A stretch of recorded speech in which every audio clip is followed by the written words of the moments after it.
Hey, good morning, everybody, on this Friday, depending upon where you're at. It could be the afternoon, could be the morning, but I've got a special guest. So his name is Scott Redding. He is a multiple 125 world winner, multiple Moto 2 winner, multiple Superbike winner, and a British World Superbike champion. And he's been on MotoGP for, gosh, 4 or so years. So we're lucky enough to have him on the show. So if you want to ask a question, make sure you hit that not subscribe button, but go to the comments and, let them know. But what's up, Scott? Yo, you good? Yeah, I'm doing great, my friend. So first question that I want to ask you is, did you ever ride dirt bikes at all growing up, or was it full blown just straight road racing? I started off with dirt bikes when I was probably 3 or 4. Um, and I was okay, like I was pretty good, couple of podiums, but I just hated it. I was really small as a kid, so we used to ride on the adult tracks on the autos, and it just looked huge, everything. So I think when I was about 4.5, 5, I kind of quit on the dirt bikes. But then when I turned 16, I came back to dirt bikes, and then I got my love for riding off road. So do you do much training? Because with what road racing is, with how expensive these motorcycles are, and then like just the lack of having a road race track in your backyard, I talk to a lot of guys that use dirt bikes as a way to just get the heart rate up and ride. Is that something you use for training or no? Yeah, so in the past, I would have done like motocross and super motard. But my style developed a change when I was doing super motard. So I left that by side a bit. And I just did motocross because it's so different from road racing. You can't really develop a habit of braking or sliding. But the motocross keeps you super sharp. Like I like it because it keeps you very focused. The lines are always changing. And the fitness is next to none. So I haven't done so much motocross this year, but in the past I would normally go like once, or even in the past twice a week, because for me it's good for also arm pump, which just keeps you free, keeps you riding. It just keeps you all round well, as long as you don't have any unfortunate injuries. Hmm. Hmm.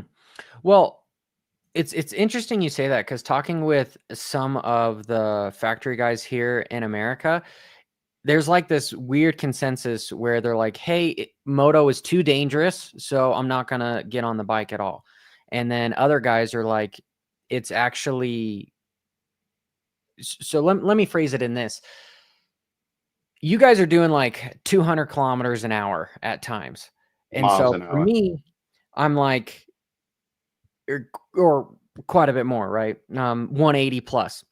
Yeah. But I would think that you guys would have to slow down so much, like in your head, because of how fast you're going, But I've had some guys here in America tell me that, like, it's actually the speed feels faster on a dirt bike. And I'm like, that makes zero sense. Could you elaborate a little bit on that? Yeah, I was kind of wondering where you was going with that, and I was thinking if he says it feels faster on the race bike, I'm worried for who you were speaking to before. But then you said dirt bike, and I'm like, yeah, that's true. Like on the motocross bike, like I'm pretty handy. I'm not super fast, but I'm pretty okay. But I feel like I'm like Ken Roxon, and I'm not. To perspective, like the speed I feel, like trying to hit the lines, the ruts. And even when I look back at videos, I'm like, I could not go around that corner any faster. And then I see a pro turner, like sometimes Hurlins turns up here, or Tommy Searle, they're pretty local to me riding. And I'm like, okay, like it is possible to go faster, but in my head, when I'm on the bike, it feels so much faster. But on the race bike, on the road, I don't feel that speed the same. It feels slower. And I think it's because I'm not 100% in control on the dirt bike. It's like on the race bike, I know what's going to happen. I know that this XYZ can happen. I know it. I know all what can happen. But on the dirt bike, it can be like good. You can get cross rutted, you can get a kick, and it's like out of hand. And I feel like you're always kind of on the edge of a crash at motocross. And when I watch the pro guys, it's like they know that it's not going to go. They know that it's going to be savable, or they know how to manage it properly. Whereas I feel like I'm good. And if it does cross, I know what to do, but I'm not sure it's always going to be okay. And I feel like that's why it feels fast, because you're kind of correcting something that's happening instead of preventing it happening and knowing what to do if it does go wrong. And that for me is what is the difference. Okay. Just carrying on that, do you feel in moto you're looking closer down to what's right in front of you, where in World Superbike, British Superbike, MotoGP, you're looking several hundred yards ahead of you because of how just open the track is? Um, I feel like on dirt bikes, I do look ahead, like, because I know that is a key thing to do. But at the same time, I'm trying to look a bit in front, like I know I Mhm. should be looking ahead, but I'm looking down. Whereas on the track, like Superbike, I feel like my vision is ahead, and it's like my second vision is kind of looking just kind of down in front of me. So when I'm looking at like edges of the track or edges of the curb, I want to like hit that point, but my main focus is looking ahead. Whereas maybe on the dirt bike, it's the opposite. I'm mainly focusing like 4 or 5 meters up when I should kind of be looking 10 or 12 meters up the road. So it's just the reverse of what I'm doing. Okay. And I don't even know, Scott, if you can put this into words, but do you ever, are you into bicycles at all? Do you use Yeah, bicycles for bro, cross training? bro, Okay. I'm on it. Okay. Awesome. Well, what did you think of Taddy winning the tour? It's, it's just normal. Yeah. Yeah. Okay. Okay. There's nothing But more to say. The guy's an alien, bro. it almost seems like he's cheating because of how much better he is than everybody. Going up some Mm. of those mountain stages, averaging 400 or 500 watts is just insane. Um, However, my point being is when you're riding with buddies, when you're in a group ride around town, you're inches away from each other because you're drafting, right? In motocross, you don't draft somebody because you're going to run into them because you're going to hit a weird edged hole or something, or they're going to brake check you and you're going to fall down. But in road racing, you guys are drafting constantly, but you're not drafting at 30 miles an hour. You're drafting at 150 plus. So how much trust does it take to be inches away from some dude that, again, is hauling ass? And if you even hit like a tissue paper at that speed, it could probably take your front wheel out. Yeah. I would probably say on the Superbike, it feels the most safest, if I'm honest, because the guys you're racing with, you're doing the same lap time. So, like at Brands Hatch, for example, when I raced last week, the top 10 guys are in like 2/10 of a second. It's like, it's not even that. So, you think over like 1.5 minutes, 2/10, you're pretty much doing the same thing. The only thing that was different for me is obviously I was racing World Superbikes this year and I've changed championship to BSB. So I'm racing with different guys on tracks that are a bit more unique. So some riders will brake earlier to prepare the corner differently to how I would do it. So I had to pay attention to that and like leave a bit of a gap. Um, if you go and do a track day where you've got different levels of rider, so even if you go to like the A class of a track day and I turn up, I'm still maybe minimum 6 seconds faster, 10 seconds faster than a good guy. So that's when it becomes dangerous and you have to be very aware because I'll be maybe hitting another gear and that guy is starting to brake. So that's how big accidents happen at track day. So you've got to be very wary of that. And on dirt bikes, you can't follow anyway because you just get roosted to pieces. I've done a few races the last couple of years and it hurts a lot. So you can't stay there even if you wanted to. But like you said, when I look at that, like I was watching some old outdoor stuff last night on YouTube, and they still ride super close. And I think it's just knowing your competitors, knowing um, like almost what they're going to do. So motocross, they're chopping lines left and right, but they are passing within a meter of each other. So it's more like knowing the people you race with versus if you don't know people, it's more catches you by surprise if maybe they do something you're not used to. Makes sense. Makes sense. Okay.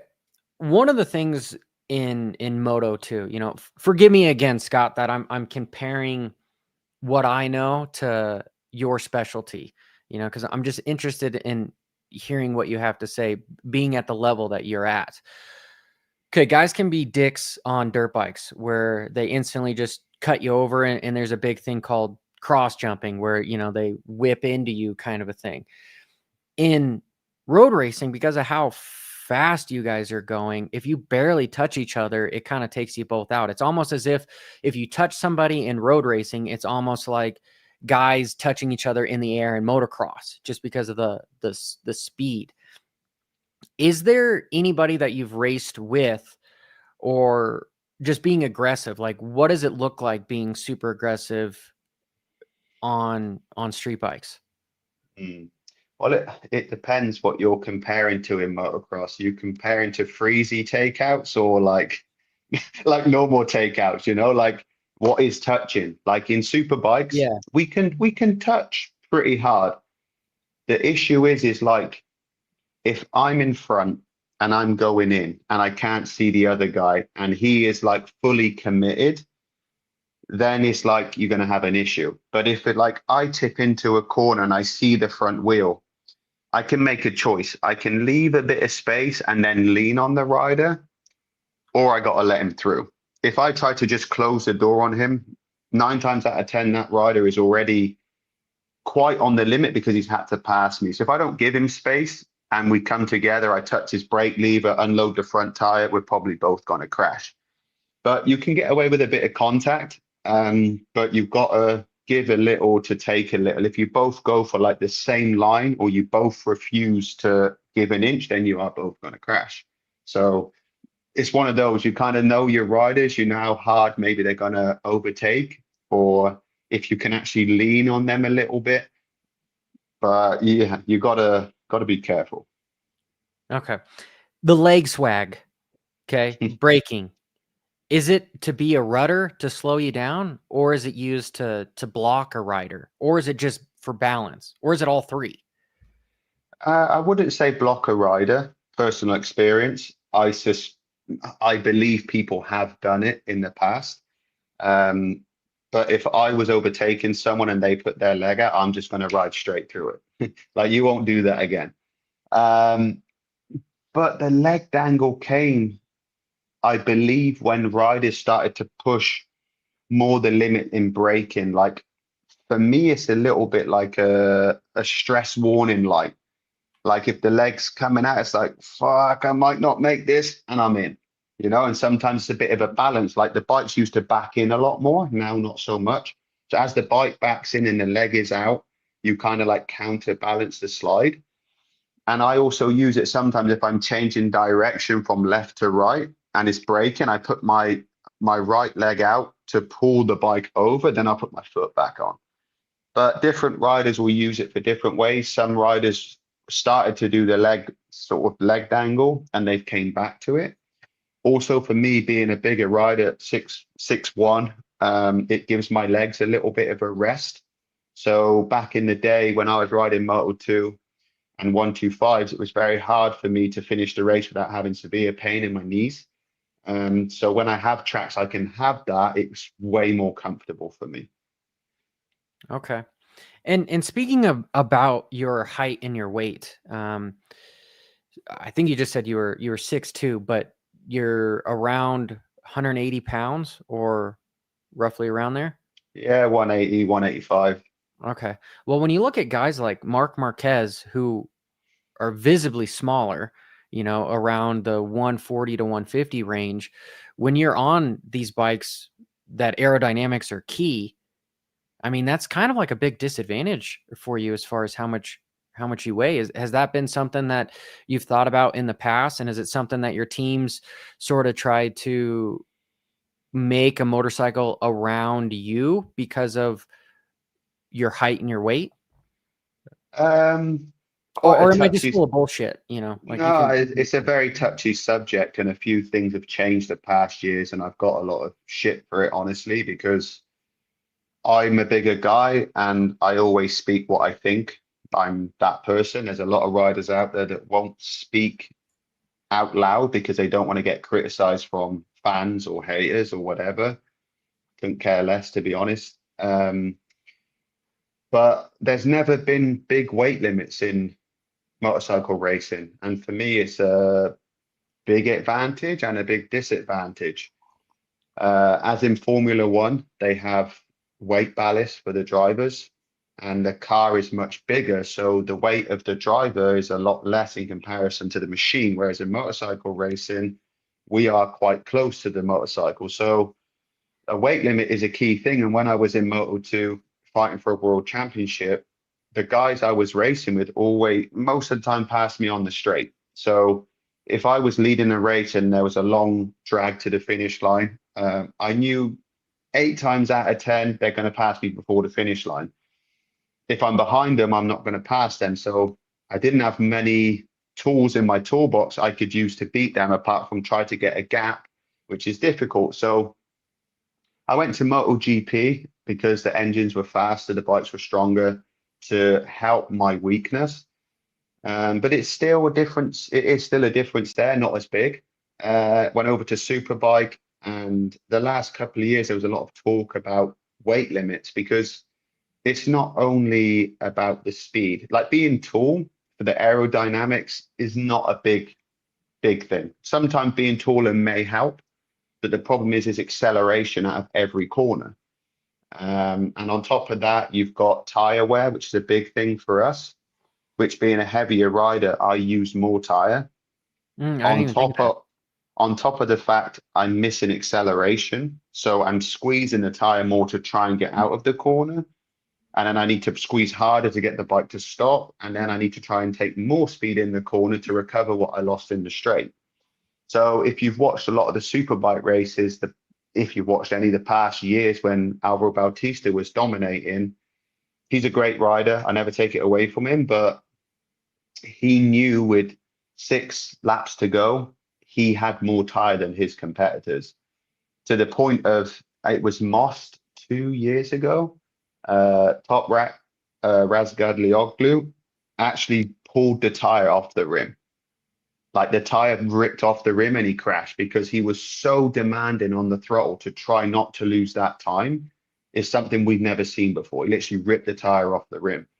So last year they came with this kind of rider weight limit thing.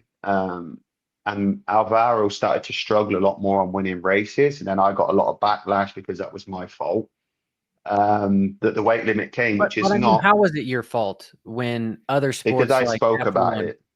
I spoke about Yeah. it, and I was the only one really speaking about it. And in the end, they did a weight limit, which was only 50% of what he needed to put on the bike, which didn't make sense, but at least I thought there's something. And then he makes all these posts saying that it's unfair because he's too small, blah, blah, blah, and even Josh Herring, which I get along with quite well, is in the same boat as Alvaro. So he's also saying weight limits are not fair, being small, blah, blah, blah. I kind of get it, but what else is there to do? Like, I have no muscle on me. I'm not a big guy. I've dieted most of my life, like put myself in some bad situations. Them guys could put more muscle on to gain more strength for what is their weakness when they say change of direction is more difficult and we have to carry weight.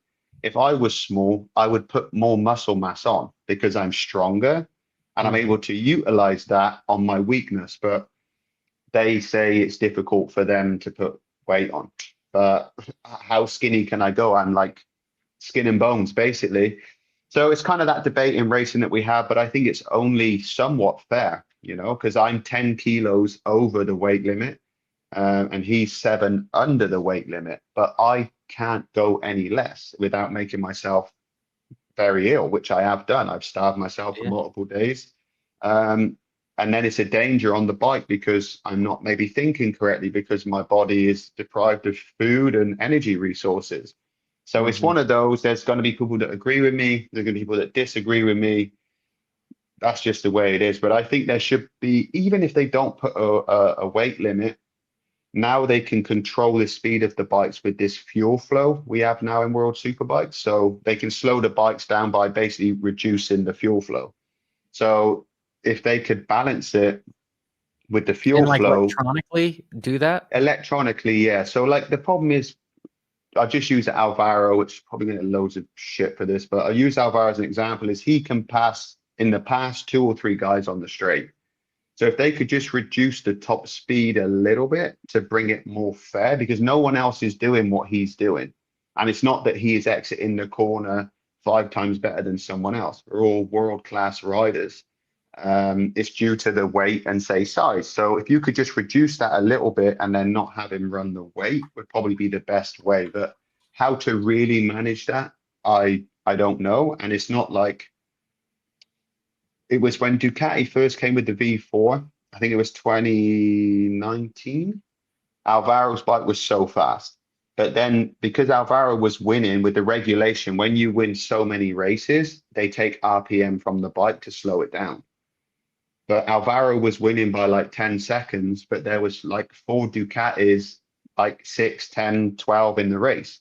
But because they reduced the RPM for Ducati, those riders that were already, say, struggling, struggled more because of Hmm. Alvaro's, say, weight situation. So it's a very tricky subject. It's going to be hard to always find a way. I've always spoke how I think it should be and how not be, and I still get people commenting on my stuff now, calling me every name under the sun, even though it's not affecting them. But it made the racing more fair, you know. And Alvaro now is still doing podium positions, but in a fair way. He needs to overtake going into corners instead of just going on the complete other side of the track and passing guys. Um, but yeah, if there was a more nice way to do it without adding weight, like I think adding weight is it's a bit like caveman style. Like I feel like nowadays there is a much better way we can do it, but instead of people blaming me for a weight limit, why not try and come up with a better solution? The weight is just one of those things that's easy to do and somewhat monitor. Yeah, so you know, like a guy that's bigger, right? It might be easier for you to overtake coming on the inside of somebody because, you know, if I'm 30 pounds smaller than you, but maybe in the back of my head, unconsciously going to give you the position because I'm like, if I don't give this guy the position, he's just going to push me out of the way, you know? We don't have that. You don't have that? No, Okay. no, no. It won't be in that way of like, oh, he's bigger, he's gonna push me. Like in cycling, I'm that bigger guy. When I'm racing in cycling on the crits, I'm the guy that can push smaller guys out of the way. But in racing, you know, earlier, like I said about overtaking, you've got to give a bit of space and kind of work. I can't Yeah. just ride through a smaller guy and push him out. And most of the time, I'm not even close enough in the straight to get for him on braking. Like I need to overtake from here, maybe 3 bike lengths back. It's very difficult for me to even get there. Whereas a smaller guy is maybe coming on the straight like this, and then they come alongside me, then they brake, and I have to give up the position. So I'm Okay. again struggling to overtake people because I need to do it from a gap behind. And if I don't calculate 100% perfect, which has happened, I end up taking guys out. So, you know, it's like racing against good guys is hard to pass. Because forgive my analogy here, Scott. So because of how big you are, you're a little bit more of like a wind sail. So a Mm, smaller guy, they're going to be able to draft you easy because you're just this big wind sail so that they can get around you. So maybe what you're saying, as opposed to putting weights on the bike, maybe this might sound stupid, but maybe a little bit more width on a smaller rider's bike, you know, talking centimeters, maybe an inch on some of the fairings might make the difference. Or with electronics, maybe say, okay, your motorcycle has a speed limiter of 250 kilometers an hour, you know, so that the bikes stay about the same speed. Would that hmm be somewhat of a, because at the end of the day, the goal is to try to have closer racing, because as a viewer, it's more entertaining. I don't want to just see some dude that wins every race because he's Mm. smaller and lighter, so his motorcycle's faster. I'd rather see closer racing. Yeah, which in the World Superbike they have done that. I think by making the motorcycle wider aerodynamically would be more difficult for the small rider to handle. Be more wind to push around, and you Yeah. can't really make the rider bigger. So it would have to kind of be electronically as a cap on top speed, because say for example, everyone's top speed is like, just give an example, like 180 miles an hour. And then you have this small guy that's doing like 187. But everyone else is in the ballpark of like 180, 179, 182. But then there's one guy's 187, or two smaller guys 187. It's quite clear what needs to be done. You know what I mean? But it's like, I don't know if they don't want to, or then that small guy will feel like he's being targeted, he's being penalized. That's the issue with the weight at the moment. The smaller guys feel like they're being penalized and being targeted, which is not the case, but it's Well, a maybe difficult one, really. they're just not putting themselves in your shoes, right? Because they never Oh, had to for deal sure. with the other side of it. Because, let's just say you take a smaller rider, and then all of a sudden, well, now he's starting to kind of be in your shoes by putting weight on, and he's like, hey, this isn't fair. Well, as opposed to maybe saying this isn't fair, maybe you look at the other side of the coin and be like, oh shit, some of these guys like Scott, it makes it harder for them to race because of just how much bigger they are.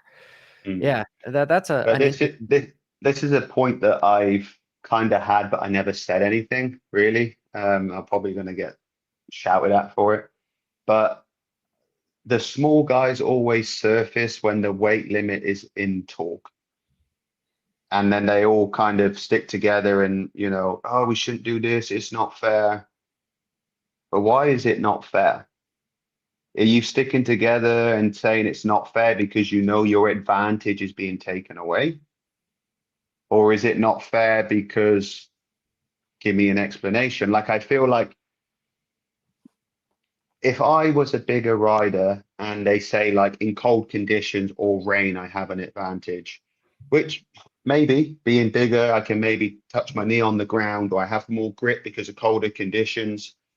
And they said, okay, in colder condition, you need to run a harder rain tire so you have less grip, which I then know my strong point is no longer in the rain. So I'm going to say, no, no, no, no, no, that is not fair. We all have the same tires. Why do I get penalized?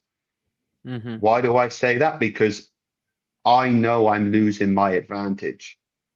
So it's like they kind of shout about it because I feel like they know they have an advantage. They know they're passing people. So they know they're clearly faster and they don't want to lose it. If I was in their shoes, I would do the same thing.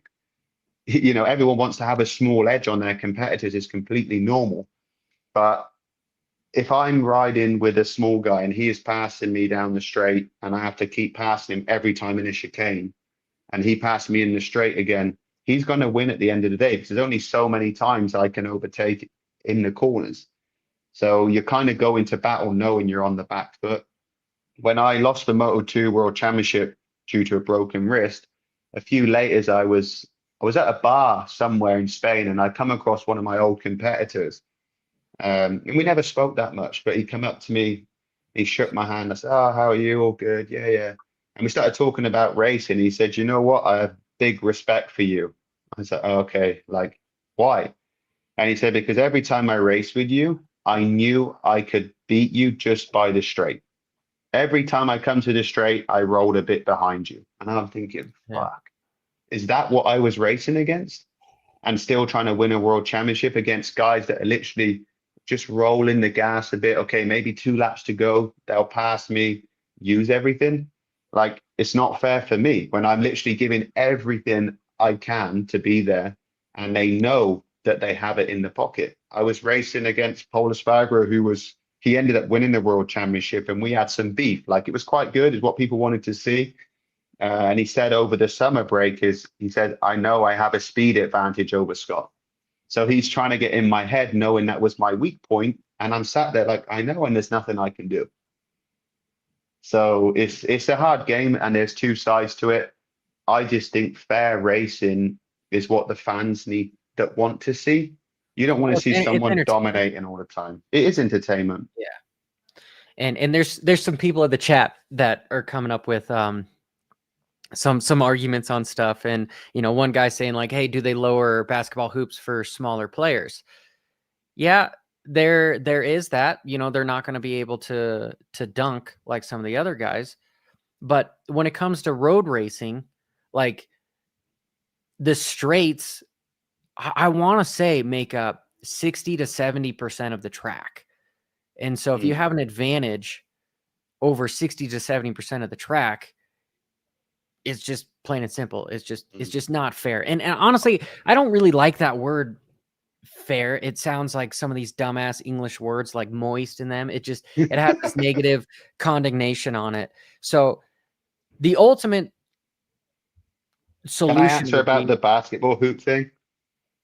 yeah, absolutely. Absolutely. Can I? Because I've heard that a few times. I'll make it pretty clear. It's basketball's a team sport. So you have strengths and weaknesses within your team. I don't have that. It's just me and my motorcycle in those races. So if you're a small guy, you ain't going to be dunking because you'll have teammates that you would help and you have your position on the court to suit your strong points. I don't get to choose my strong and weak points. That's how I look at it. I didn't even think of that. But you know what you do have as far as a team? You have a mechanic and you have your engineers and you have all that to where it's like, hey, let's make your motorcycle faster. Plain and simple. Can't do that. We can't do that. See, and so that's the kind of thing with like how crazy F1 is with all their rules and regulations, and just it's something that could be done. So the other thing we have is we have a minimum bike weight limit as well. So to stop people going to extremes to making the bike, maybe I'm 10 kilos over, we use it as a base number. So maybe we could lose 5 kilos from the bike. Why don't we do that? Because the other teams with the smaller riders will do the same thing. And then what happens if something snaps on the bike because it's weak at 200 miles an hour? There's a lot of things as to why we can't do that. As you say, oh, why don't we try and make the bike faster? If we're in Ducati, we basically have more or less the same engine. The factory guys a little bit more, but all of the privateer teams get your engines and that's it. Ducati say the bike cannot rev more than this because we have a rev cap. But even if the rev cap was free and we was trying to get more power out of the bike, what's going to happen? The engine's going to break down more. It's going to be a cost of more money. I'm at more risk. So it's a lot of options, but when you break it down, it's very difficult to find an ultimately clean, fair way to do it. It with technology and the ECUs and everything nowadays, it would be, I think, easy to weigh a rider in his leathers with everything that he has on, and then from there have some sort of an algorithmic equation that's like, hey, because of this is the standard. You have to tune your motorcycle to top speed of 182 miles an hour, and then now your range is 185 miles an hour or something to kind of Which make it up. Right? they still have their advantage with the weight on the tires and their acceleration, but at least they're somewhat capped to be in the same ballpark in the straight. So I think a bigger rider, if that came a rule, you'd be like, yeah, it's still in favor of them, but okay. Okay, let's try it. Okay, speaking a little bit of rules, you going from Motogp to World Superbike, because Motogp is, to the best of my knowledge, pretty unlimited when it comes to equipment.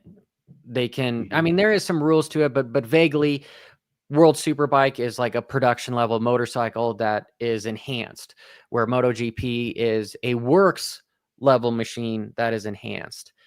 And so being on some teams that might necessarily be like factory teams for MotoGP, are they still anywhere competitive to some of the factory guys versus World Superbike if you're in somewhat of a satellite team versus a factory?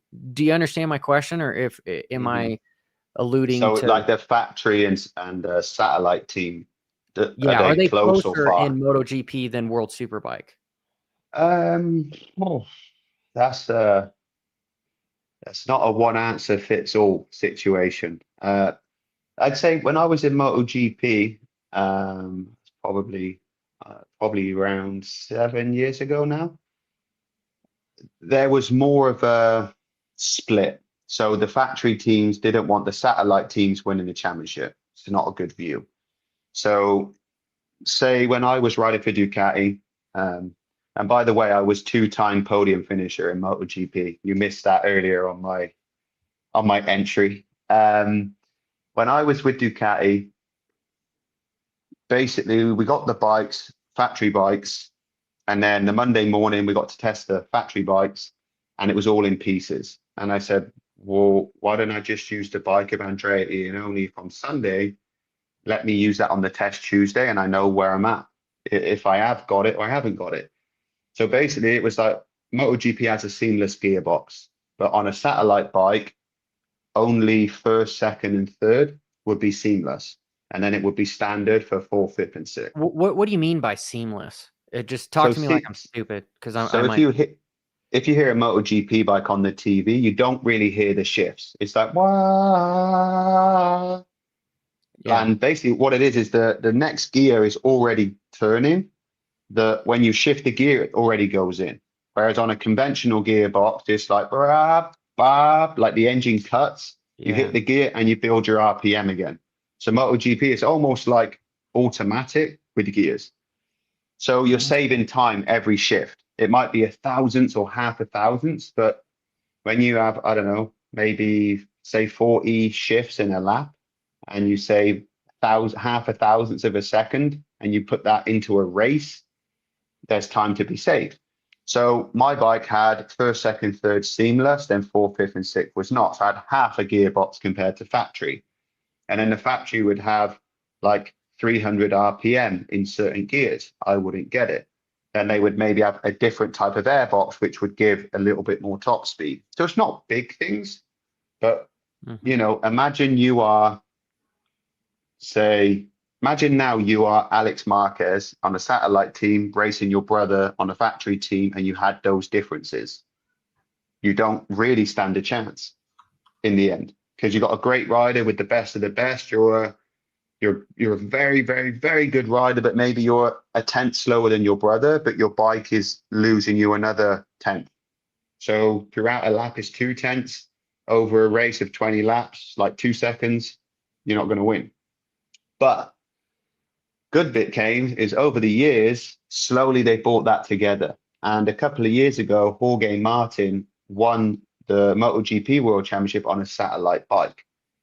And towards the end of my MotoGP career, this was a thing where satellite teams were getting factory bikes, which made the racing more closer and for me is better. So now you've got Marc Marquez last year on a satellite bike fighting for wins against Pecco Bagnaia, Jorge Martin, those guys. And now you have Alex Marquez, second in the world championship, second to his brother most of the time, but he is there because the bike is maybe 1 year old, but it still has all the components to give it more or less full performance. But the factory team will be developing the bike throughout the year. So maybe Alex Marquez will kind of lose a little bit throughout the year, but the actual base of the bike is very good as a factory bike. Hmm. World Superbike in Ducati, I'll speak to Ducati because I know a bit more from my situation this year. They you go to them, okay, we want to run Ducati. They say, okay, which package do you want? This package is, I don't know, 100,000. This is 120,000. This is 160. This is 180. So the more you pay, the better bike you get, which in my opinion, that's fair because it's a business for Ducati, but you have the option. In the past, in MotoGP, it was like, okay, you want a Honda, that's the Honda you get, and that's all you're given. There's no development, there's no nothing. That's it. So the Ducati thing now is good, and I think also the Yamaha is similar as well. Like you see, because you have guys on satellite bikes that are able to win races or be podium contenders, which shows that the material of the bikes is quite close. 20 years ago in MotoGP, you had 40, 50 seconds from first to 10th place, whereas now you have maybe 10 seconds or 15 seconds. Hmm. Yeah, I didn't know that about the packages. And who's is it? Who's responsible for paying for that? Like, if is it the team that says, "Hey, we want this," or for instance, let's say the team is willing to do 120,000 for package B, but you, the rider, really want package A for another 50. Are you able to come up with the 50 to get the package, or? Well, yeah, if you want to do that, and that was my situation this year, is I had to pay a lot of money to basically pay for the packages of the material of the bikes. Um, but it's something I don't agree with. I did it because I thought I had a chance to get my name back up towards the top of World Superbike. But it's not just about the material. You then need the personnel to run it and make it work to the best of his ability. But I think Ian Oni was the same when he came back and he rode for Go 11. They offered him a package, but he wanted a Ducati engineer. He wanted this, so he paid on top. But in my opinion, the rider or driver or athlete should not be paying to do their job that they should be getting paid for. So this is the other thing in the sport that has changed quite a lot the past few years. More and more riders are coming with big money to pay for good bikes and rides, and the people that are like don't want to pay because, like, for example, it's my job.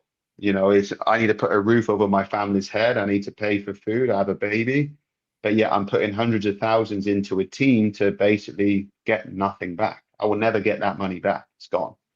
So really, the team should be providing. When I rode for Factory Ducati in World Superbikes, you have one of the best bikes. You've one of the best crew. You're getting paid, and you go and do the best job you can, and you dedicate your life to it. Now I've been on the other side of the table where we were a new team coming from BMW. They changed everything for Ducati. I put a lot of money on the table. They still need to find money from sponsors. So then you're stressed to get the results, and you don't have the time in testing to really prepare properly due to weather.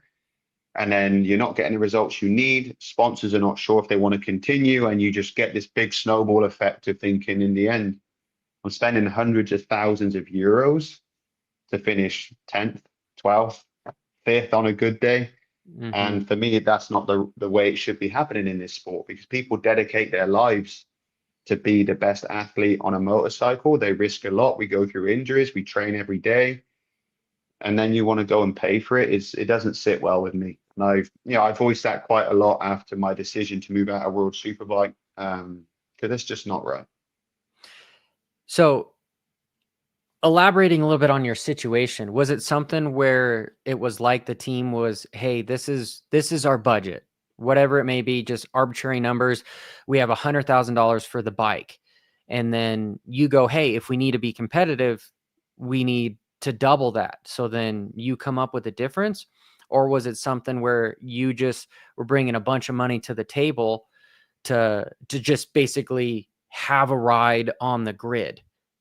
Does that make sense? Or Yeah, so the team had sponsors that basically paid for the majority of it, um, which I think you're looking at about 1.3 to 1.5 million to run a one rider team, because you need to effectively buy three bikes.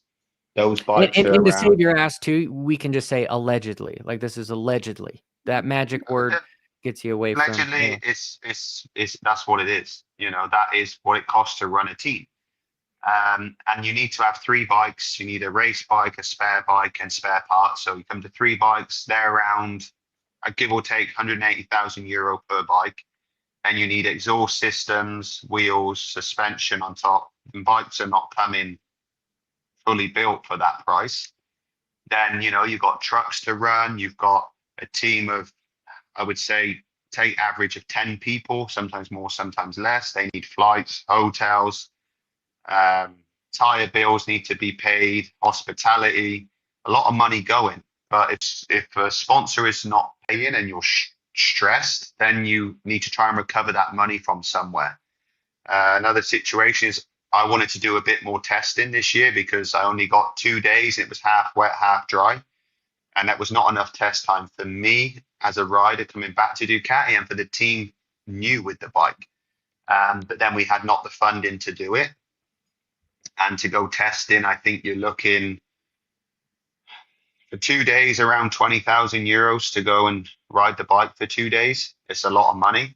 And then you need to have the right time to do it, have the track, etc.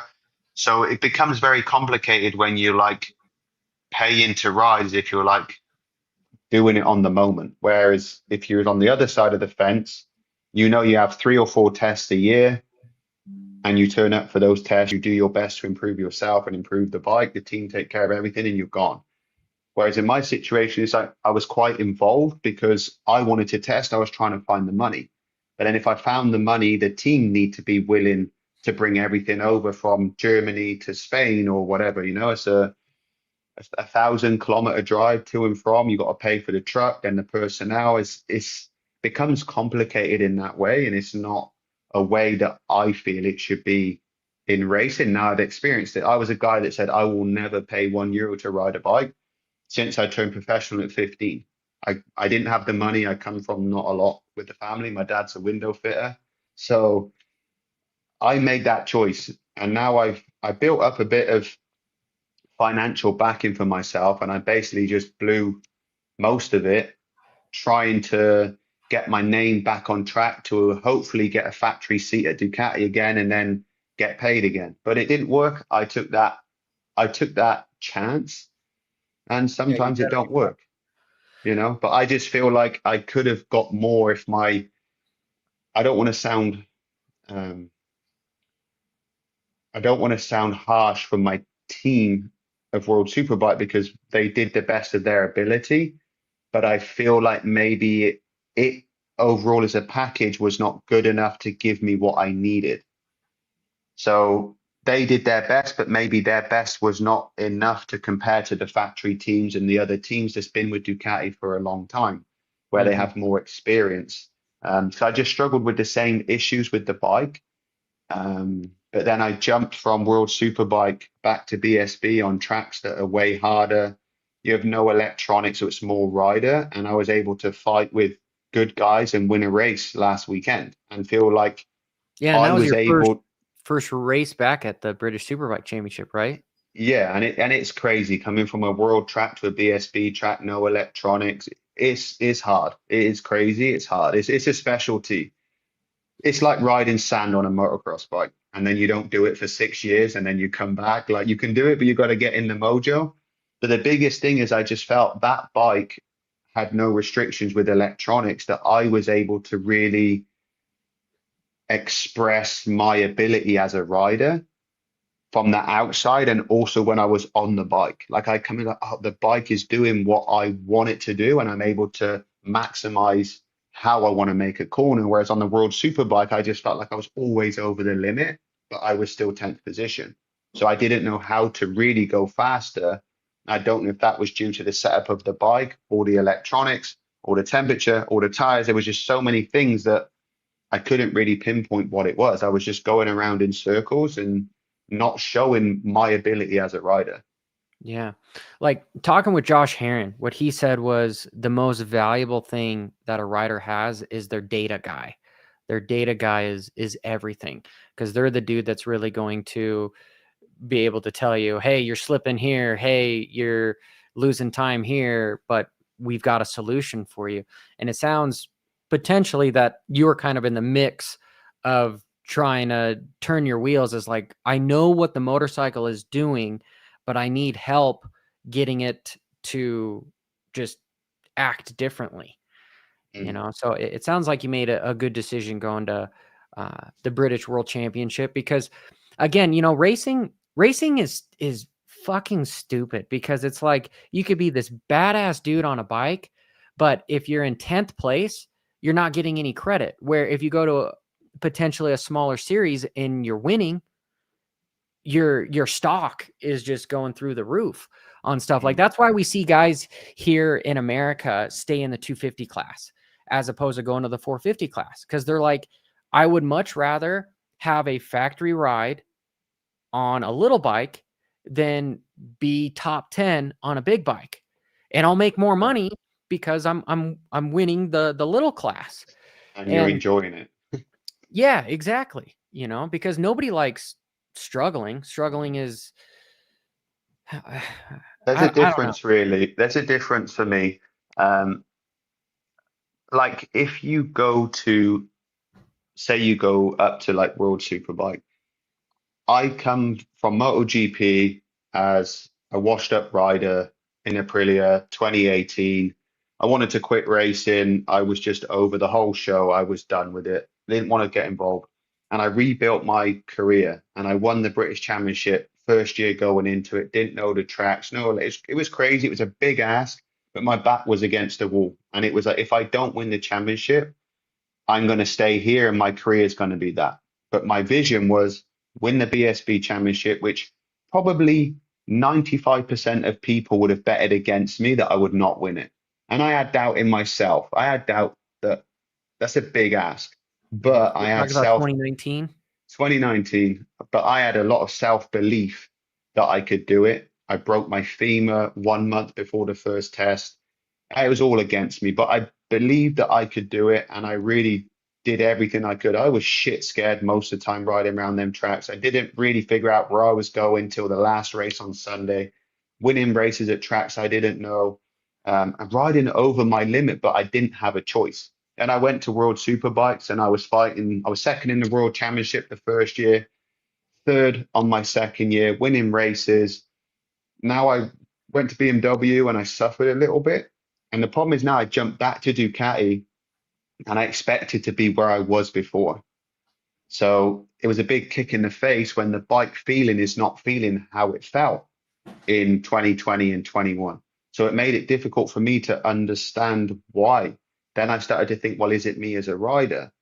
Then I jump on another bike in a different championship that gives me freedom, and I'm back where I feel I should be. And as a rider, whether I finish first or I finish fifth in BSB, me as a rider on the bike, knowing that I'm riding well, I'm knowing that what I'm doing is the correct thing to do. Um, and it's knowing like if you can be successful or not. It's not like, oh, I've gone to BSB because I know I can win. People don't understand how hard BSB championship is. And if there's any rider out there at a good level that thinks that BSB is easy, come and try it. Like, be my guest, bro, because I can tell you now, it will be a big wake up call. Do you know how many riders from World Superbikes or other championships have turned up to do BSB and suffered? And then they got to somewhere like Cadwell and said, you know what? I'm done. I'm not even riding that track. It's a whole different way of racing. Like you see the barriers are there. You got Cadwell with a jump, Knock Hills with a jump. It's a 47-second circuit. Like you only got time to breathe. It's different. And I enjoy different. I enjoy having the freedom. I enjoy being able to push myself on the bike. Like if I want to risk more acceleration, I twist the throttle. But twisting the throttle can also mean I'm going to have a fucking big crash. But I'm in control of how much risk I want to take and how much feel I have. With a super bike, you just open it, you're going to be fine. But then the electronics are dictating what you can do. So then, in a way, you're limited to the performance you can show. I like the freedom, even if it costs me more risk. So correct me if I'm wrong.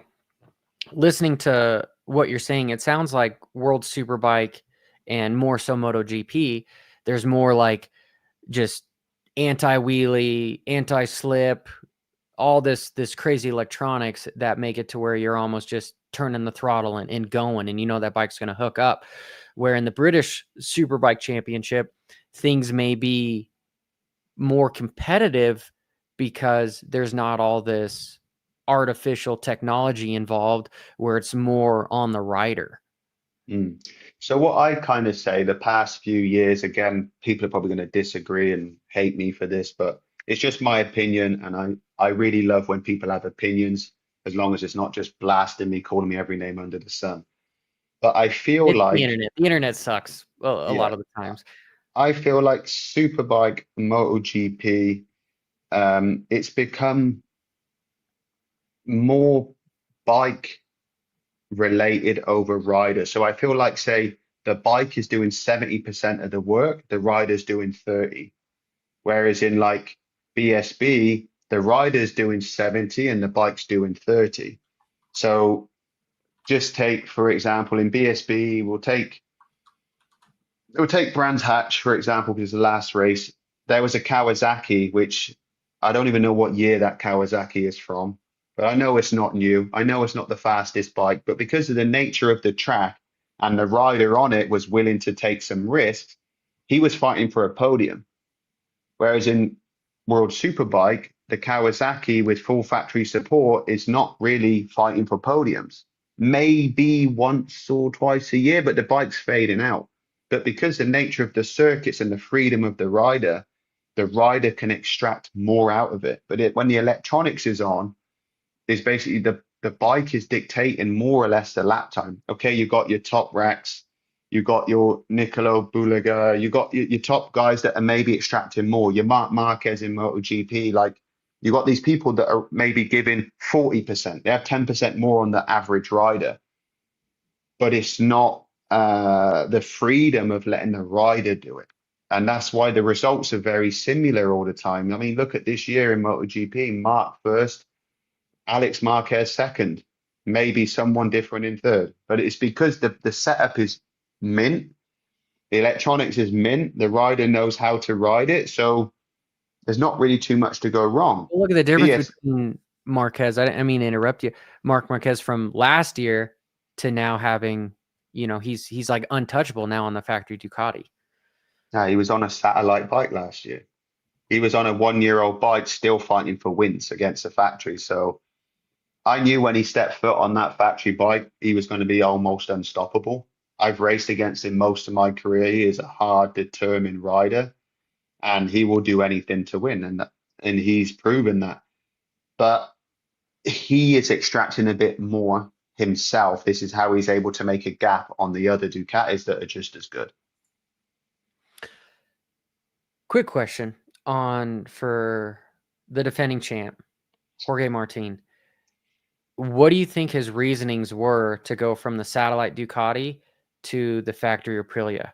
Because then now he's been in like, okay, all right. Do you Big think that time. was a good decision though for him? Because he's been trying to Ah, somewhat get out of it. yeah, he did until Bezzecchi put it on the podium at Silverstone, and then he got on the podium somewhere else, and then Jorge was like backpedaling a little bit. Um, I think he went to Aprilia because Ducati didn't really want him. They wanted Marquez at heart, and I think he knew that after he won the World Championship for them. So it's probably a hard pill to swallow. And if I was in his position, I'd be like, you know what, fuck you, I'm gonna come for you with a different manufacturer. I feel like that's his style inside.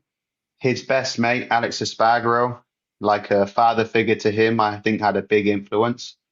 Also, he knows how good the bike is. He knows the potential. So with the fact of the factory Ducati maybe not wanting him as much as Marquez, Alex Espargaro, telling him how good the bike is with proven results, with a nice paycheck, going to a brand that wants you. Like as a rider, having a brand that wants you means a lot more sometimes than even the money. If it's like if Ducati offered him the same money, they're like, yeah, we want Marquez, but you're second rider. He would probably go to Aprilia to be number one rider for the same money, even though the bike's maybe not as on the level as Ducati because he feels wanted, and that's a quite an important thing for a rider. I just think he had a rough start with the Aprilia thing. I don't know why. Stars were just not aligning for him. He was suffering with crashes, race bike, training bike, come back at Qatar, another big crash. which I think honestly would have put a lot of riders into retirement. I was like, Just from that crash? maybe, oh, it's not just that crash. You had the Malaysia crash, the big one in testing, came back, went out on the training bike, had a big crash on a small circuit, injured himself again. Can happen, but fuck, two times. That's not a good start. Come back at Qatar. Let's get this race weekend done. Small crash, and DG hit his head. Could have been a fatal accident. That guy's probably sat in hospital again, thinking, "Fuck, like, how is this gonna end? Where is the end for me?" And hopefully, they say it comes in threes when you have a bit of bad luck. Hopefully, that was him done, and he can come back and he probably had a lot of question marks in himself. Like, I've moved away, I'm running the number one, nothing's really working. That's a hard place to be as a world champ. But seeing maybe he believed in the bike was not as good, and that's why he was saying, like, I need out of this. There was some talks of him going to Honda. Alex Espargaro was at Honda. So, you can be influenced with your friends and family also quite a lot. But the moment that Bezecchi started getting results, I think he found the belief in the project again. And I think it's a good bike. I think he should stay there, and there will be potential. But for sure, that was a hard time for any rider. Yeah, especially if you start to lose faith in your equipment. That's kind of, with him just hitting the ground so many times. All right, from an outsider, is the shoulder drag or the yeah, I guess shoulder drag, is that for show, or is there any competitive advantage with getting the motorcycle that low? Mm. Well, I think I was the first rider in history to put my head down. That was just for, I don't know, a bit of fun, bit of style. So I can keep that claim to my name. Um, Shoulder down, I think I was potentially one of the first guys to do that as well in MotoGP in my first year. There was one corner in Valencia, first gear, but I didn't feel my shoulder was on the ground. I felt maybe Stefan Bradl in the same time was doing the same thing. But I watched the pictures back after Friday and I was like, oh shit, like my shoulder's on the ground, but it didn't feel like it. So the shoulder drag is more of a rider's style. So certain corners on certain tracks allows you to do it. In the past, some of the curbstones were rised, so it was easier for the shoulder to go close to the ground. But you see, like your Quartararo, Jorge Martin, that's just been their riding style in MotoGP. Um, it's not something that they're probably going, oh, I need to put my shoulder down. It's just that's their style. You have that ultimate lean angle, nature of the track, and it just happens. Okay. I do have a couple comments. One guy wants to ask you, what do you think of Topak in adapting from World Superbike to MotoGP? And I don't know if I said his last name right. Top rack. Top rack and his second name is very difficult to say. So we'll just go with top rack. Ah, I think personally he'll do quite well because he has a raw talent and a feel for motorcycles that the majority of us don't have, but we're looking for it. He just naturally has that. And I can say that on multiple reasons. Jonathan Ray moved to Yamaha for this year, or was it last year? I don't know. Jonathan Ray went from Kawasaki to Yamaha, in my opinion, in the belief that Top Rack won the championship because the Yamaha was very good, better than his Kawasaki. So he thought if Top Rack goes, I take that bike. I've got a bit more chance to win the World Championship. He jumped on that Yamaha and he has struggled. And all the other Yamaha riders have been third at best, six, eight, kind of there. Top Rack won the championship with that bike against a Bautista with a very fast Ducati. So to me, that was point one of like, he is doing something that we can't do. And when I watch him in some of them races, I was for sure he was not getting around that corner and he did it for 20 laps. You got some good feeling. Second thing, I was riding the BMW. I know how hard it was. I was convinced he wouldn't win a world championship on that bike from first-hand experience. I knew he would do better than me in the long run, but he did good straight away. There was a lot of personnel change in the team, the structure, a test. There was a lot of things changed in that move, but even still, to win a championship on that bike, very impressive. But the turning point for me is when Top Rack won in Barcelona, Catalunya race, which is by far the worst circuit for BMW for tire life and to survive. And he won that race. I knew from then that he would win the championship, and he just has something that we don't have. I can't express to you how much we struggled in Barcelona. Any rider, any condition on BMW, Barcelona, the hardest. And this guy won the race. I can't express that. I was like, it's not possible. Like, it's not possible. And he did the impossible just to show the caliber of rider that he is. And of course, then people was like, "Oh, you said that, he wouldn't win, blah blah blah." I did say he wouldn't win straight away, but if he wins in Barcelona, he can win anywhere. Like, fair play. Took my hat off to him. I literally said to him, "Mate, there's nothing I can say. Amazing." So then he did a test on the Yamaha, and there was a lot of speculation of the lap times was not so good, this and that, blah blah blah. But you can't learn a MotoGP bike in one day or half a day. It's not possible. And the big thing for Top Rack is he loves the really low seat when he rides. So it's Mm. like a style thing to him. Like when you drive your car and someone's been driving it and it's high and it's forward, you're not comfortable. You're not going to drive your car like that. You're going to go back to what you want. And the MotoGP bike, the Yamaha, was set quite high in the rear. So for him, it just felt very awkward to ride because he rides one wheel into the corner. So he feels like, maybe 3, 4 inches more over the front doesn't like it. But because he was testing, Yamaha didn't want to make him a seat, etc. So he said it just doesn't fit, it don't feel right. But if you give that guy his seat and he feels comfortable, I don't think he'll challenge Marc Marquez, not on the Yamaha, unless the rules change with tires, which is coming. But I think he'll be competitive. I can tell you, like, I've fought for world championships. I've raced with him. I have beat him. He's beat me. I know the guy has got talent and determination. So there's no reason for me why he won't do well. He's not going to suffer in MotoGP. No, I don't believe so. What are the tire changes? Is it just like a limit on how many tires that they're going to be allowed a weekend? No, Or so in World Superbike we use Pirelli, and in MotoGP they use Michelin. So it's a different brand of tire. So yeah. same as in motocross, if you use a Bridgestone or you use a Dunlop, it gives a different feeling. Mm-hmm. Even in off-road gives a different feeling. So that's one thing. Also, the construction of MotoGP tires are stiffer. So again, different feeling, but then the bikes are stiffer. So you just got to get used to the characteristics of what that'll give. But I believe in 2 years' time, I could be wrong, that the MotoGP is going from Michelin to Pirelli. So that'll be interesting because he will know the Pirelli character of tire, even though the tire will be different to the Superbike tire. It's the same company, same brand, so it will always have a certain feel to it.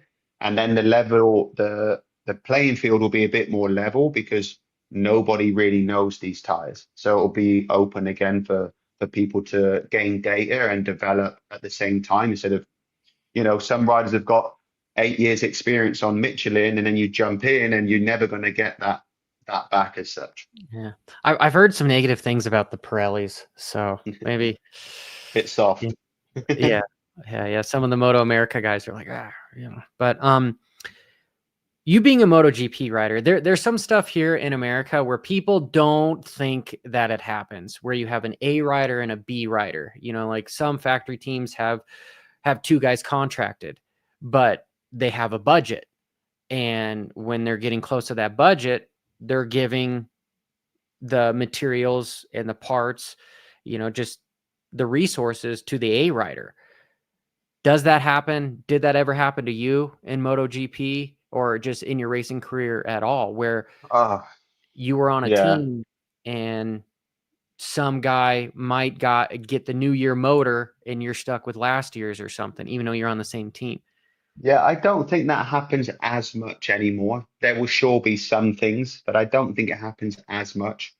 Um, MotoGP when I was there, um, And you can just say, screw off, Johnny. I don't want to answer the question too. no, look, it's not going to phase me. It's the truth. I'm a truth speaker. I'm not going to lie to people or say this. But for example, when I was in Pramac Ducati the last year, basically I was beating Petrucci most of the year. He had a couple of injuries as well, so I was quite a lot ahead of points. And the team decided they wanted one factory bike the year after. So they said, okay, from this point in the season, it's 0 points for you guys internally. Whoever has the most points at the end of the year gets the factory bike next year. Like, Hmm. so one of us would have a factory bike the year after, and one of us would have a satellite bike. So we was in the same team with two different bikes, two different levels. Was it just because the team could only afford one factory bike? Yeah, probably, yeah. Um, but then all of a sudden, I started struggling a bit more than I did previously in that year, which was confusing. But I'm not going to say that I got tampered with or whatever. Like I'm not going to say that. Um, and sometimes the team will favor the stronger rider, which in the end, there's most of the time one rider is going to be better than the other. Now it's a lot closer, but back in the day, there is mainly a 1 and 2 rider. Your one rider is going to get everything because this guy can win races. And if your number 2 rider is finishing 8th or 10th, not that he doesn't deserve it, but if he's going to finish 6th instead of 8th, and your guy that's winning doesn't have these parts, now finishes 3rd, it's detrimental to the team. So maybe if you go testing or like there was a thing, I can't remember if it was it when I was with Honda. I was Honda MotoGP, had a factory contract, factory bike. Turns out the bike was the worst bike they built. And 3 rounds in, Marc Marquez changed to the last year bike and Danny Pedrosa, and they were winning races again. But they wouldn't let me go to the old bike. So I had to suffer with the bike that wasn't working for the best rider in the world. I had to Mm. suffer with that for the rest of the year. There's also things like that, or originally when I had that contract is like, okay, if Honda bring out, let's say Honda bring out a new clutch, I can get that clutch if it's better 3 or 4 races down the line.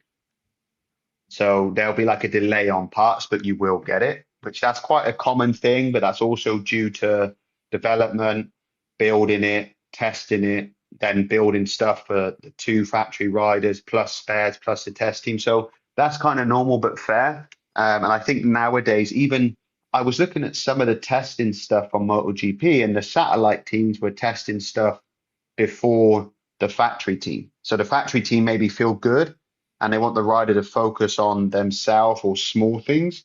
And they'll let the satellite riders test the parts first because they're the same bikes anyway now, more or less. It's so close that they can afford to test it. And then if Mark goes, oh, you know what? I feel pretty decent. Let me try that aero package. He can try it. So it's Okay. just changed a little bit over the years.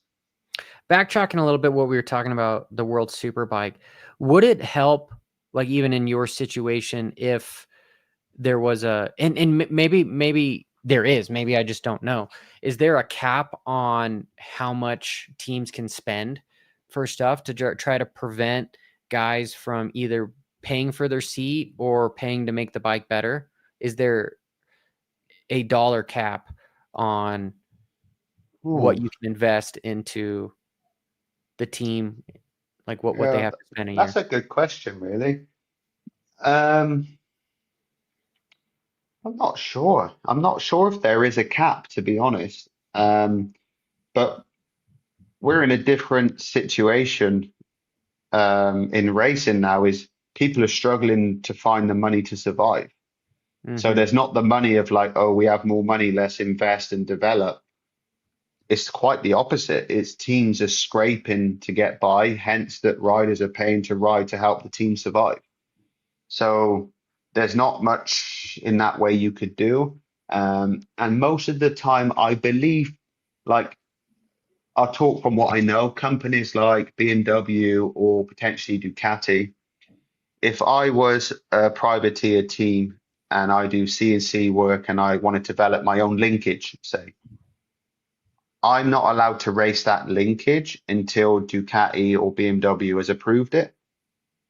So, like in BSB, for example, some teams run different swinging arms because they buy the bike, say, from Honda, and they use a suit of swinging arm.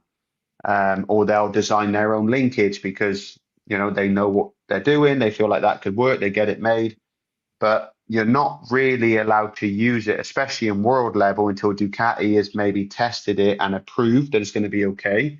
Due to the fact, I believe that if the linkage snapped, it's a bad look for Ducati. So you could maybe, and you could do it in testing, but you can't race with it. And I do believe you have to inform the manufacturer first. Okay. Well, like, that makes sense. And thank you for being honest about that, Scott. Just an honest question that I want to know, because talking with some of the guys here in Moto America, there's really no prize money to be made racing. Most of their money is getting made from the factories. You going with MotoGP, Moto2, the 125s, British Superbike, and World Superbike. Do you mind potentially just saying what sort of the prize pot was with that stuff? Are you ready? Yeah, Are you, I'm are you ready. ready for it? I'm I'm I'm sitting here for nothing, really, nothing. Yep. Yep. It's Huh. crazy. It's absolutely crazy. I believe in BSB, British Superbikes, they pay a podium bonus, from what I understand. I'm not 100% sure, but I'm quite sure there is. Um, oh, and I believe, I could be wrong. This is not 100% true. From what I believe, I think it's somewhere 3,000 for first, 2,000 for second, 1,000 for third. I'm not 100% sure, but I believe it's around that range. It's not crazy. When I was in World Superbike, I think there was a fastest lap bonus, maybe for like €1,000. And to be the first independent rider in the race, I believe it was €1,000. Hmm. So to my knowledge, there is no bonus from the championship itself. So if I win a race, there's no bonus coming from the championship, What if which you is win? crazy. What if you win the series? Is there like No, a nothing. championship series? Huh. Mm-mm. In Huh. BSB, they did something pretty cool when I was there in 19. And I think it was called the Race of Aces, and it was collaborated with Monster Energy. And I think there was 9 races, and there was a way you could win like £30,000. So if you won like 6 races on the bounce, you could get it. Or if you won like 2 at this race, 2 at that race, 2 at the next race, you could get it. Like there was some like complicated rules, but there was a prize pot that you could win, which was pretty cool. Bit like in Supercross, when they win, they get like a big check for money, but there is not that money. So if you think about when I invested money into a team, there's no real way of getting that money back. It's not like, right, if we invest 200 grand, but if we win the championship at the end of the year, we can earn 1 million. It's an investment worth doing. Mm-hmm. Even if I win the championship, take out my private sponsors, helmet, suits, Motogp. I take out those people, there's nothing. It's like, Hmm. it's crazy. And more So for the smaller categories as well, where sometimes it's family teams or people are paying to be there, paying for their tires, etc. But nothing at the end of it. That's what makes it so hard to do. yeah, that's like MXGP. There's no prize pot whatsoever for those guys. So here in America, we bitch and moan about, like, for me, if outside of like in motocross, I think it's a little bit different now, but like first place for winning a moto was like 8 grand, right? So if you win both motos you win 16. And then fifth place, it got down to like $2,000 per moto. And then once it got to around 18th place to 20th place, well, now from 20th place to 40th place, it's $250 a moto, but we were all paying to race, where it was $400 for your pro license. It was $300 to sign up for the race. So just there, you're just in sign up fees. Your mechanic was like $100.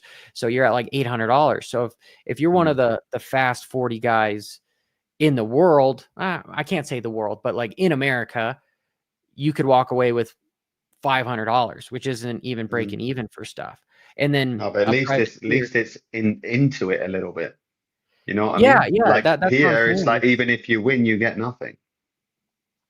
That's the difference, where it's like we're bitching so much about not getting any money for racing, but literally the rest of the world, there's absolutely zero. Like winning a supercross race, the prize purse is 16 grand, right? Mm-hmm. Which, looking at that, I think it's not that much money, because whoever wins a supercross race, they've got a bonus from Honda or Yamaha that's 100,000 to, sometimes I've seen contracts of 300,000 plus.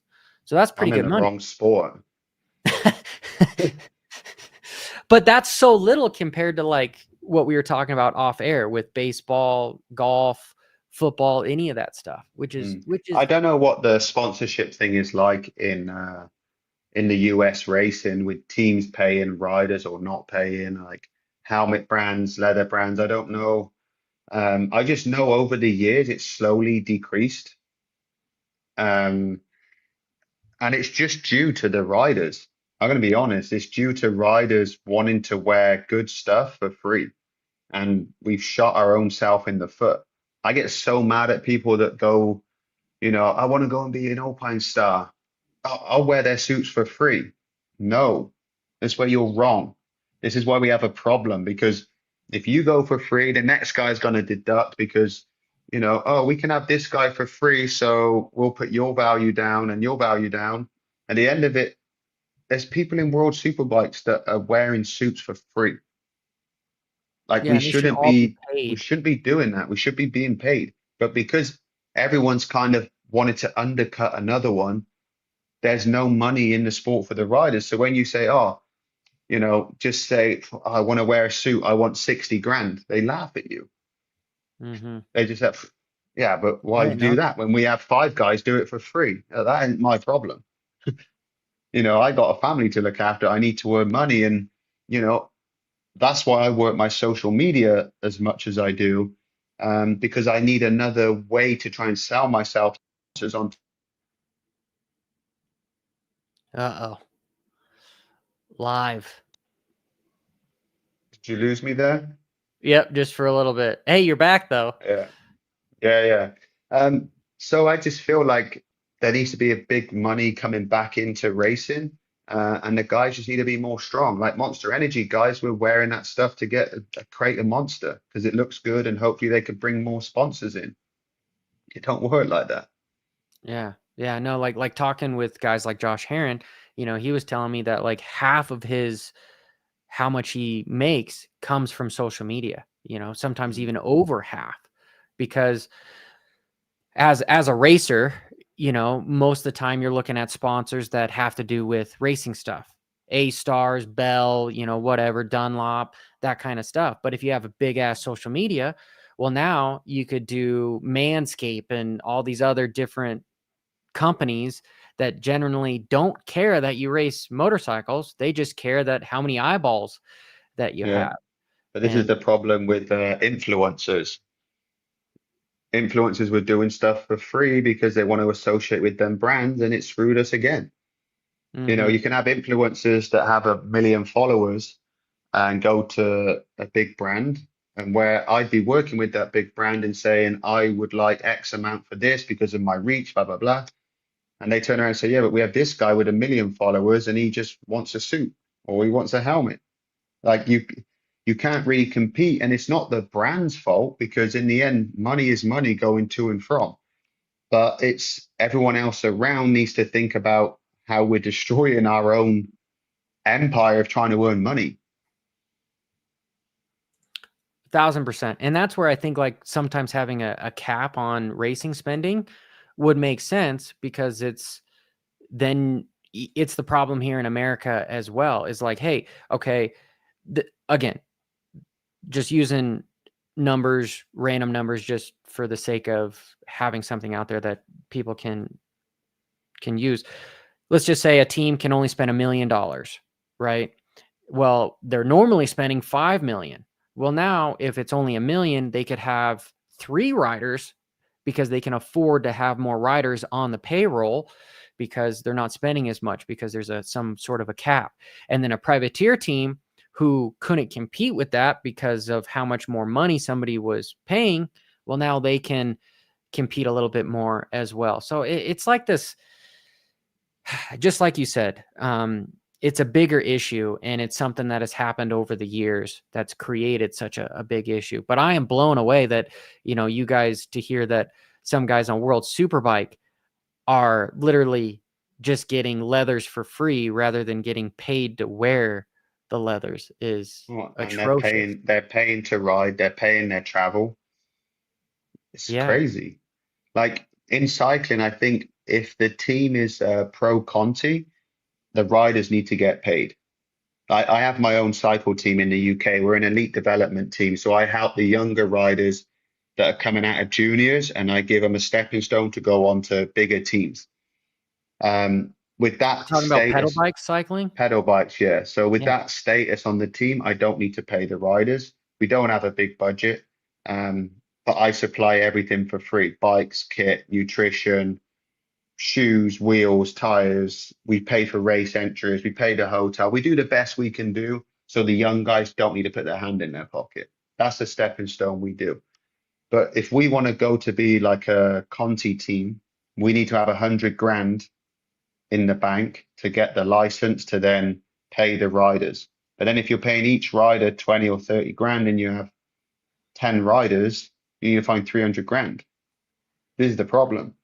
But at the same time, that's kind of how it should be. If that's their job and they're professional and it's full time, they need to get paid. And it's the same like in MotoGP, not so much, but like Moto2, Moto3, World Superbike, like in the more higher classes, there should be a minimum wage for the rider. Because at the end of the day, I'm out on track risking my life. And there's a guy who's, I don't know, doing my tires, doing my fuel, earning, I don't know, minimum, say 30 grand a year. I'm riding around risking my life paying to do it. It doesn't make sense that the riders are not, they're earning the least amount of money than other people in the team. Okay, we have sponsors, we have this, but that's the bit on top. A rider's career is not until you're 60.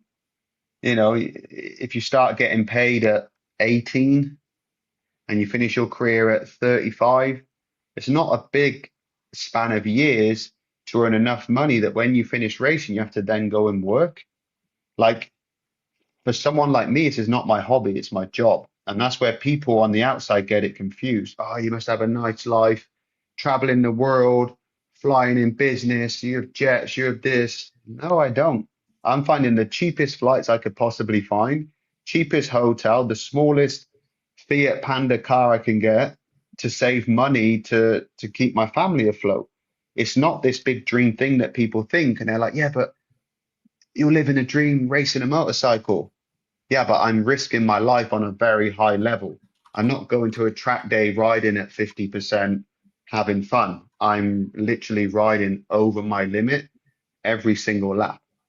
That is the difference. It's not my hobby, it's my job. You wouldn't go to work for free. I say to people like, if they work at a supermarket or a business job, like, would you go to work for a month for free? Hell no. So why would I? And it's just because it's a sport, it's not looked at as a job, but it's the reality. It is work. Mm-hmm.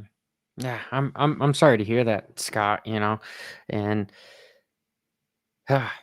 dude, It's that's what it that's is. It's what it unfortunate. is, That bro. just, yeah, that kind of what gets us to hear. Well, but I'm excited for what you have with the British World Championship as well. And what are your goals there? Because like I said, you did. What were you at the last race? You were 3-2-1 or something. Yeah, I had a second, a first, and a third, and a pole position. So And I was how many more stoked with races that. are left? Because you're kind of coming in right in the middle. Yeah, I think there's 5 or 6 rounds left. Um, one of them is over the water in Holland. Um, but I am still on like a step in for Glenn Irwin. So when he comes back, I'm not fully sure what's going to happen. Either way, I'm just happy that I've been able to prove and put myself in the shop window for the future. Because if I stayed in Worlds doing what I was doing, it's like, can Scott really win races anymore? And I bounced back at Brands Hatch. It's like, okay, this guy can ride. This guy's still got the Mhm. fire. He's hungry. He's motivated. So even if I miss out some races, I've set myself up already for next year, which is very important because in racing, you're only as good as your last race. 2 secs. Which is a bummer. Oh, just let my dog out. Yeah, yeah. No, I'll let you go here. Very good. Dude, just massive respect that you've taken a situation that people were doubting you, and you bet on yourself, and now you're coming back, you're proving that you have the fire. Like, people don't realize that when you're up against a wall, that's really when you see people shine, or they fold, and you're one Mm, of the individuals that are shining, so after this conversation, I'm definitely going to be watching you more closely, because I want to see you succeed, and I want to, because just from talking to you, you got that fire, and getting on a motorcycle that you haven't even tested, and tracks that you may remember, may not know, to win, that says volumes, dude. mm. Well, my career has been up and down. I've had my back against the wall multiple times. So it's one of those things. I think, what else can I do if I'm not racing? So yeah, there's a an interesting video on my YouTube channel. I used to YouTube quite a bit. I just stopped, didn't have time. But when I first went to BSB in 2019, I documented when I broke my femur, just shy of when the season was starting. And that just is one of those where you get a good insight of where things go wrong and they keep going wrong. And I could have said, you know what, fuck it, I'm done. Like, it's just not for me. But I actually just kept forcing the situation, and I gave every ounce of strength and hope I had to actually come out and win the championship. It's a good little insight. It's no flashy video, but it just is like, fuck. Like, I watched it back and I was like, dude, I was down. I was down pretty bad. And there was no way out except forcing my way through the situation. And I always say it's just a good little video to see, because you don't get to see that so many times, like with Jorge Martin suffering, you don't really see how much he's suffering. And people can talk shit on social media, but when it's go Yeah. time and you've actually got to put the hours in and fight through physical pain and pretend it's not happening, that's uh that's where motorcycle race are different to most other sports. Um, and I'm not saying I'm the only one. There's a lot of hard fuckers out there that will push through barriers to be successful. And it's nice to actually get something at the end of it. But at the end of the day, most motorcycle racers didn't go to school. Well, at least I didn't. So what can I do? I'm too old to turn pro cyclist. I'm pretty decent, but I would never be in a position to make surviving money in cycling. Oh, I'm not good enough on a motocross bike. That's limited to what I can do. So you gotta cherish, and sometimes you gotta dig deep, bro. Yeah, no, dude. And I talked to Jorge just briefly, just a little bit back and forth, and yeah, he was again kind of in your situation, kind of back up against the wall, like what the fuck is going on? And really, a big saying that I love is Buddha, is the only way out is through. So Mm. you just, no matter what, time is going to pass, so you might as well just put your head down and make the best of it. You know? Yeah, for sure. So To be fair, I've had some more hard times this year in Superbike, and I get down. And I just think, is this worth it? Like also like with my family at home, like you almost come like a bit depressed and you're trying to like re get your energy back and your motivation. And it's like you keep doing it because that's all I know is get up and try again. Mhm. But sometimes you're just like, is it worth it? And now it's like it's really weird because going to BSB, I had to use number four, and everyone was like, "Oh yeah, but you're 45," and I was like, "I'll try it." But I just feel like that number four, things have just changed. Like I feel like I'm swimming with the current instead of swimming against the current.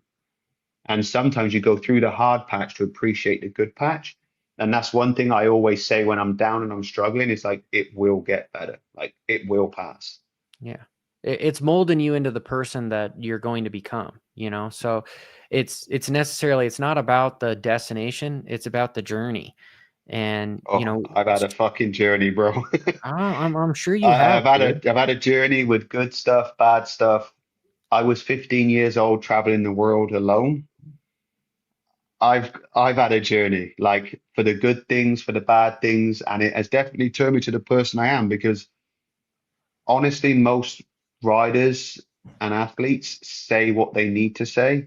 I've just been unchained from 15 and I've learned the hard way, but I will always be honest. And what I do like is my true fans really appreciate my honesty, and I'll always be that way. I'll never be able to be like, say what I'm supposed to. I'll say what needs to be said. And I'm Mhm. happy to take the consequences of it because I know that that's real. I'm not lying to no one.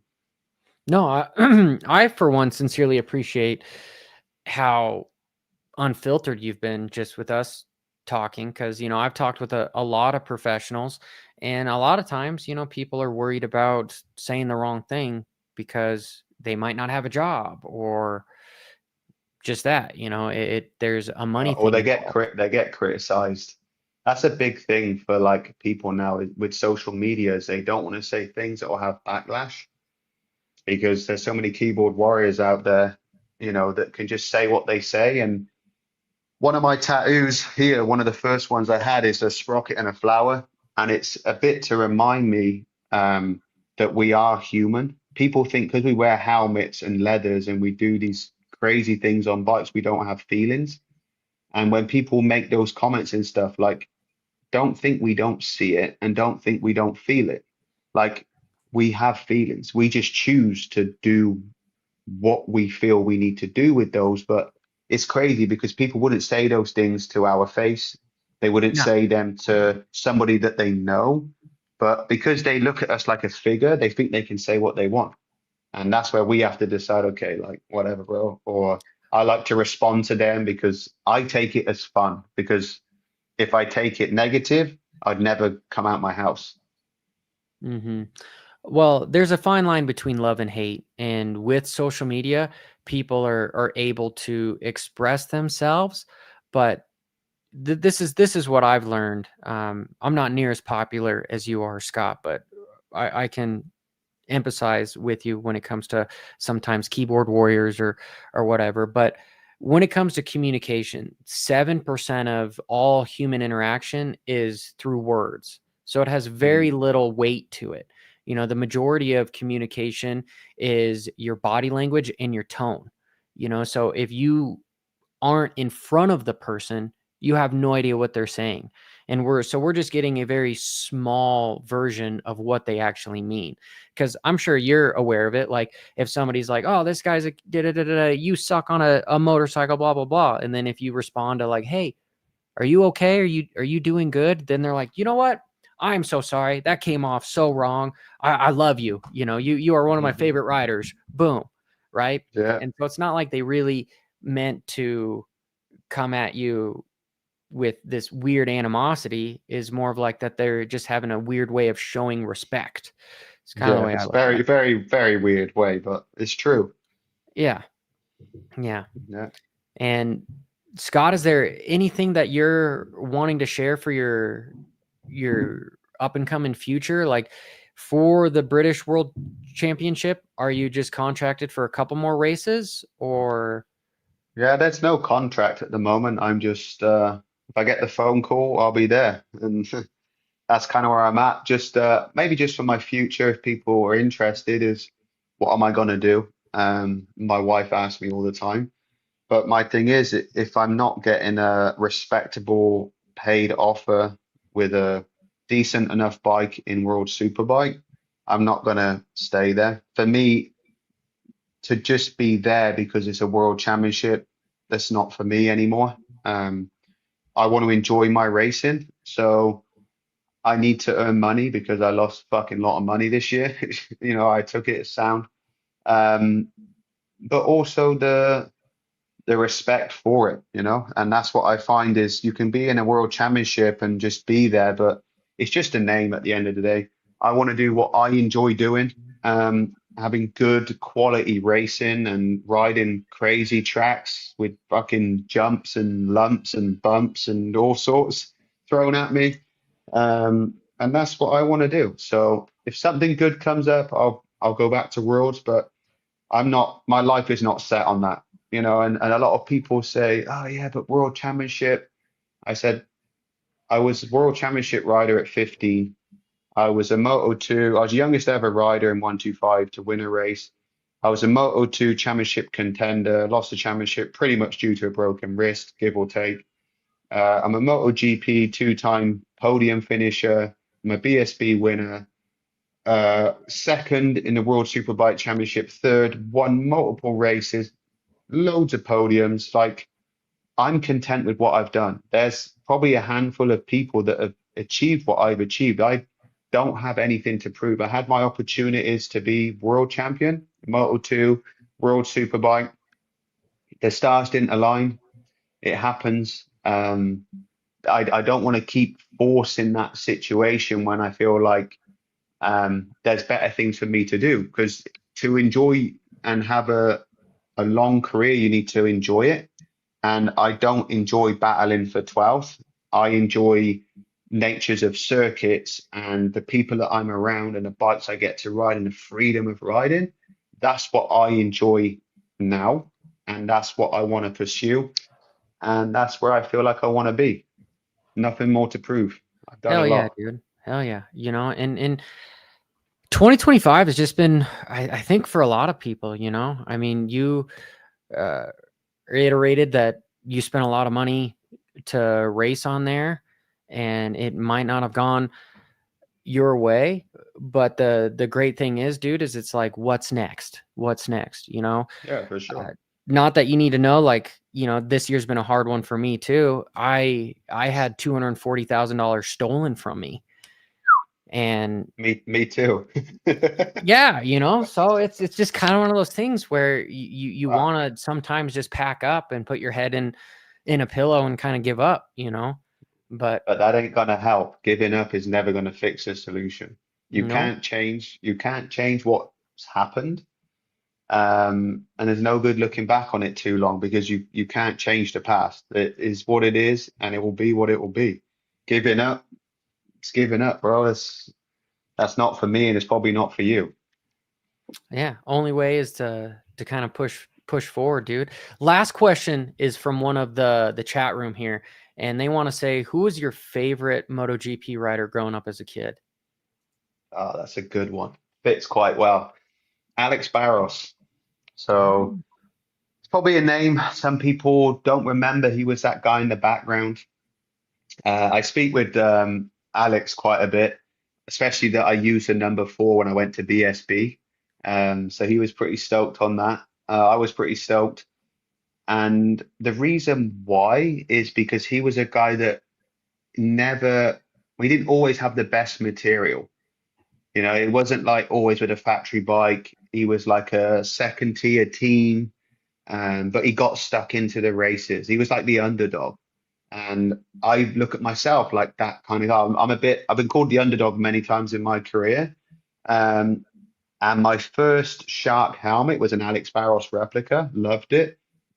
And I just love watching him ride. Like I just thought he's just got the dog in him. You know, he might not have it all what he needs, but he's got fight. And that's why I had Alex Barros as my favorite rider. hell yeah, hell yeah. Beautiful answer. Well, Scott, it's been a pleasure, dude. And I'm gonna have your links in the description as well. And I know my community is probably looking forward to seeing you win some more races, in the British That's the Championship goal. and getting a factory superbike world ride would be Yes, the sir. way to go, you know. All right. Well, thanks for having me. And yeah, appreciate the love. I appreciate the hate. And we'll just do what we do. So thanks for having me on and enjoy the rest of your day, bro. Hell yeah, hell yeah.